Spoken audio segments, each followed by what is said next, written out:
You do not need an L322 Range Rover unless you're royal, live in the Cotswolds, or your name is Jeremy Clarkson. But if you are going to ignore me and get one anyway, why not get an Ex Royal Household one? The L322 was introduced in 2002 as the third generation of Range Rover and was to bring the Range Rover family into the 21st century in terms of technology, refinement, styling and reliability, some of which I guess it achieved. Due to BMW's ownership of Range Rover from 1994 to the year 2000, they were involved significantly in the development of the L322, just as they were for the previous P38 generation. However, BMW would actually sell Range Rover prior to the car actually being officially launched in the year 2002. Despite selling the company to Ford, BMW would continue to supply engines, particularly for the pre-facelift cars, which included the petrol V8s and the mighty M57 3-litre diesel. That engine was later replaced by the TD V8s that were co-developed by Ford and Land Rover. Which brings us on to the car I'm looking at today. The car in question is a Range Rover L322 HSE TD V8, which means that this car is powered by a 3.6-litre turbo diesel V8, which puts out about 270 horsepower and 640 newton meters of torque. And all that power under the bonnet is matched with a very plush interior as well. You've leather here, you've a soft touch feel material here, and cherry wood here. The steering wheel, like most cars of the late 2000s, early 10s, has... Now at this stage I'm getting fairly bored of just watching and editing myself rambling, because realistically this is a boring car. L322s are boring, I've said it, and if you want to hate me, do so in the comments. But these cars are the equivalent of your parents' living room set. Nobody really knows why your parents bought it, it was a moment of madness, and it's kind of just a bit dull. But you also can't get rid of it because there's so many sentimental attachments with that exact living room set. And so people keep falling in love with these cars for sentimental reasons, and cars like this, especially this one that has the history of being part of the royal household, will continue to have provenance. And someone will find this, buy this, and absolutely love that. And honestly, I love that for them. We all have our own taste in cars. This, unfortunately, just isn't mine. And that's because L322s are just one of the most boring cars there is. However, that's not necessarily a bad thing, and I think that's what might actually make them fairly exciting at the same time. I think it's time to get back in the driver's seat and see what this car is like to drive. In the last 12 to 24 months, it's become quite apparent that early 2000s SUVs have become quite popular among car enthusiasts and just people, lifestyle enthusiasts if you want to call them that.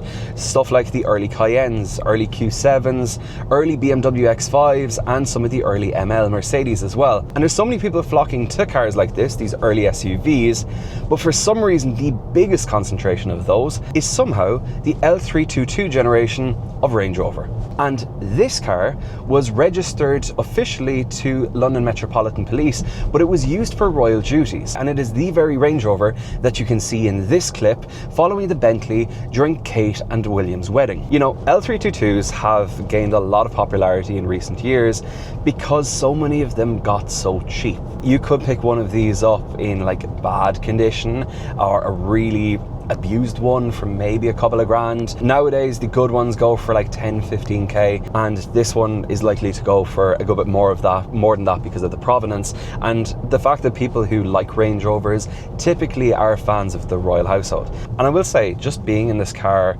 has been so effortless. You know, from anyone that I've ever heard who has an L322, they always say it's effortless. And you know, I'm the kind of guy, I love my German cars and I love the kind of the excitement, the thrill, and like being connected to the road, which is why I really want a first generation Cayenne. I want a little bit of like rawness, but anyone that likes these L322s always is like, it's a wafter. It's kind of like a Bentley in a way, and I could not agree with that more. But it is really a wafter. Like, I couldn't tell you how long I've been driving this car. It could be 10 minutes, 20 minutes, and I definitely don't feel like I've put any effort into anything. You know, part of that is this super light steering. Another part of that might be the fact that, you know, this is a Range Rover. You know, you don't want to be hammering it around the place, which is why I never understood the idea of the SVR. I think the SVR and stuff like that completely negates the idea of having a Range Rover completely. I was born in 1996, so I remember these when they were new,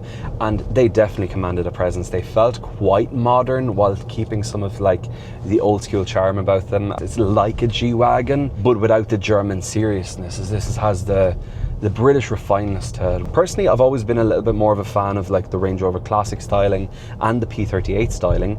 However, that's not to say that these aren't slowly growing on me, like early X5s and even ML Mercedes to some extent. These have kind of gotten better with age, and I think the more bland and boring cars get nowadays, the more that this actually feels a little bit more appealing. This is a car to just get jobs done, and you hop in and you want it to go.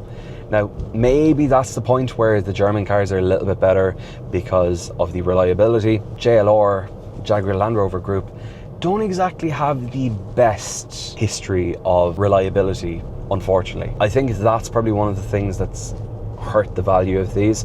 If you are going for one, make sure that you get one that has a full service history or as close to it as possible. Because these cars got quite cheap, it meant that people also cheaped out on the servicing and the maintenance of these cars. What might seem like a cost saving right now will probably come back and bite you in the ass later. So I wouldn't jump into one just because it's cheap. I think you can get away with that if you're doing something like a BMW X5, but I don't think you can get away with it in one of these. You do kind of want to get a good one, and even at that, I'd still probably have a little fund set aside for when things go wrong, because they are a JLR product. But at the end of the day, issues will occur with every old car, and it's just about how much you're willing to kind of put in and kind of care for that. What we are going to do though is, because we have a little bit of open road here, is see what it's like to accelerate. So 3.6 TDV8, 640 Newton meters, and bit of a lag till it gets going, but once it does get going, it's well able to shift. There wasn't actually as much torque down low as I expected there to be, and if I plant it, it's kind of like once it gets over 3000 RPM, that's when it kind of comes to life. Oh, there we go. That's a bit of a push. Let's experience this together. At the end of the day, look, this is not meant to be a super sporty machine. It does pull you well. It's not a slouch, I will say. But you do have to remember that once you get to a corner, you are carrying around a lot of metal with you.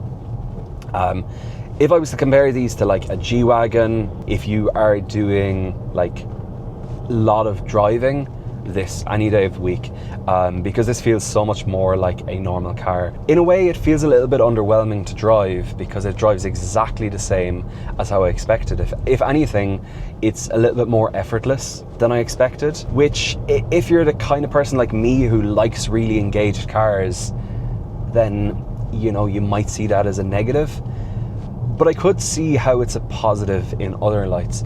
If this was the car that you're kind of just wafting around, this is the kind of car to go from job to job, check on your land, to transport things around, and to pop down to have a carvery on a Sunday, then this is the car. But honestly, I'm pleasantly surprised by my experience of these. I think if you were able to get one that's really well-minded, then by all means, go for it. You know, don't bankrupt yourself for cars like this, because that's definitely the last thing you want to do. But that said, you know, these are a really good car, and a car that probably, you know, back in the day would have cost 60,000-70,000 pounds, that you can now get for a fraction of that. Sometimes you can even find them with relatively low mileage as well, because these were just cars that were used for pottering about by some people. And ideally, you know, you want one that has all of the service history. I'm going to be very honest, I'm a little bit bored but pleasantly surprised at exactly the same time, which is something I didn't expect to really say in one of these videos. So I hope you enjoyed this video. If you did, please make sure to like, share and subscribe, and we'll talk to you as always in the next video. Cheers, take care, bye bye.